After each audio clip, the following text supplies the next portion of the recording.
Hai Sobat Kalbemed, kembali lagi bersama saya Dr. Laurencia Ardi.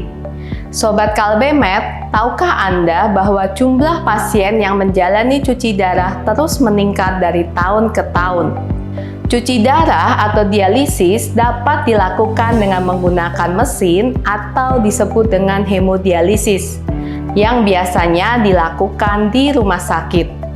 Selain itu, ada juga cuci darah yang dapat dilakukan di rumah dengan menggunakan lapisan membran peritoneum pasien sendiri atau disebut dengan Continuous Ambulatory Peritoneal Dialysis atau CAPD.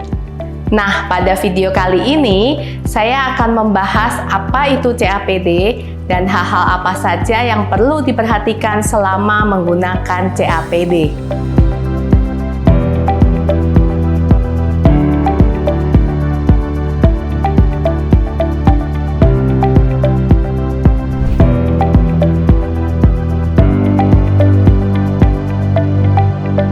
CAPD adalah suatu teknik cuci darah yang dilakukan di dalam tubuh pasien sendiri dengan memanfaatkan suatu lapisan membran yang ada di rongga perut yang disebut dengan peritoneum.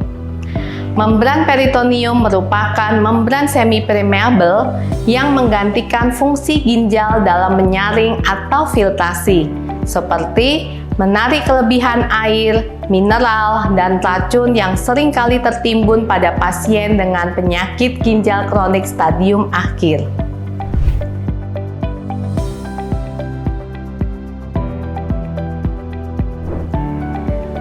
Pasien penyakit ginjal kronik stadium akhir yang tidak mau dilakukan hemodialisis di rumah sakit, pasien yang mempunyai penyakit penyerta seperti penyakit jantung kongestif, penyakit pembuluh darah berat sehingga tidak dapat dipasang akses untuk hemodialisis.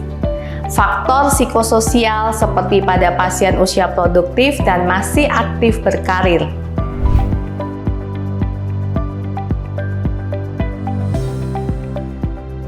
Untuk mengetahui lebih lengkap tentang prosedur CAPD dapat dilihat pada video sebelumnya atau klik gambar video yang ada di sebelah kanan atas.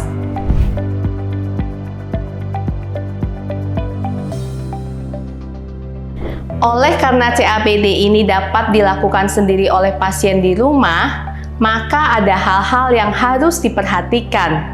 Proses penggunaan CAPD dibagi menjadi sebelum, saat, dan setelahnya. 1. Mengikuti pelatihan dan prosedur menggunakan CAPD. 2. Pastikan ruangan yang Anda gunakan dalam kondisi bersih, tidak ada tumpukan barang, kering atau tidak lembab, tidak ada hembusan angin dan cukup ventilasi. 3. Menggunakan masker dengan benar, yaitu masker yang menutupi hidung dan mulut. 4. Cuci tangan dengan bersih dan keringkan. 5. Bersihkan kateter Anda sesuai dengan prosedur. 6. Ukur dan catat tekanan darah serta denyut jantung.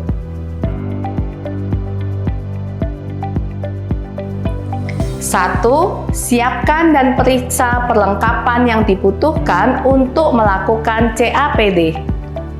2. Cairan CAPD yang Anda gunakan dan frekuensi penggantian cairan harus sesuai dengan resep atau anjuran dari dokter. Konsultasikan terlebih dahulu ke dokter jika ingin merubah jenis dan dosis cairan CAPD. 3. Sebelum menggunakan cairan CAPD, harap diperhatikan konsentrasi cairan yang akan digunakan, tanggal kedaluarsa, kantong cairan dalam kondisi utuh dan di bagian ujungnya dalam kondisi tertutup, serta cairan dalam kondisi jernih. 4. Pastikan aliran cairan dialisat yang masuk dan keluar mengalir dengan lancar. 1. Ukur dan catat volume, warna, dan tingkat kejernihan cairan yang keluar. Jika terjadi perubahan yang tidak seperti biasa, segera hubungi dokter atau tim CAPD yang merawat Anda. 2. Ukur dan catat tekanan darah serta denyut jantung. 3. Buang semua cairan bekas pakai ke dalam toilet.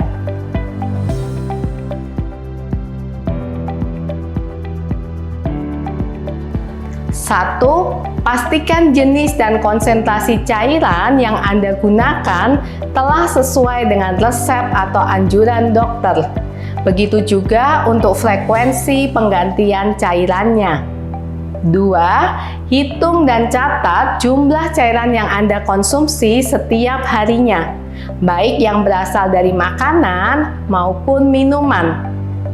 3. Kurangi konsumsi garam dan makanan yang banyak mengandung garam, seperti makanan kaleng, makanan olahan, dan makanan cepat saji.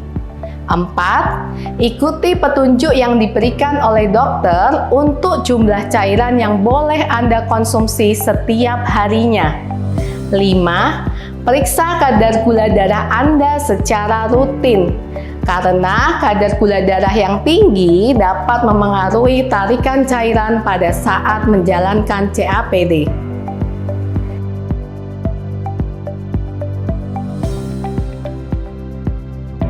1. Bersihkan tubuh setiap hari untuk menjaga kebersihan kulit, khususnya di sekitar area pemasangan CAPD. Pembersihan tubuh harus sesuai dengan cara yang telah diajarkan oleh dokter atau tim CAPD Anda. 2. Pakaian dalam maupun luar harus diganti dengan yang bersih. 3. Selalu mencuci dan mengeringkan tangan Anda sebelum menyentuh kateter dan perlengkapan CAPD lainnya.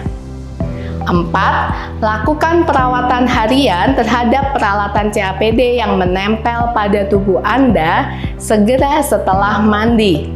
Perawatan dapat dilakukan dengan menggunakan cairan antiseptik yang dianjurkan oleh dokter atau tim CAPD Anda. 5. Jangan mandi berendam agar akses CAPD tidak terendam. 6. Jangan menggunakan bedak, krim, atau salep lainnya di sekitar akses CAPD, selain yang diberikan oleh dokter Anda. 7. Konsumsi obat-obatan yang diberikan oleh dokter secara rutin.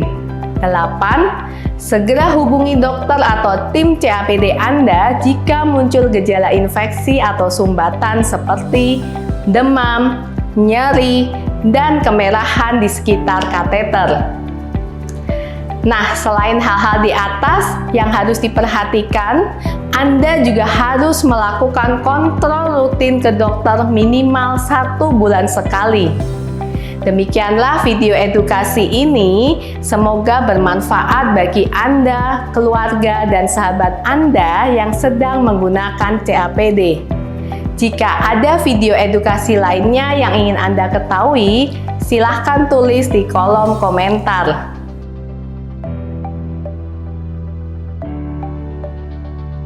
Jangan lupa untuk like, komen, dan subscribe ya Sobat Kalbemed. Terima kasih dan sampai jumpa. Salam Kalbemed.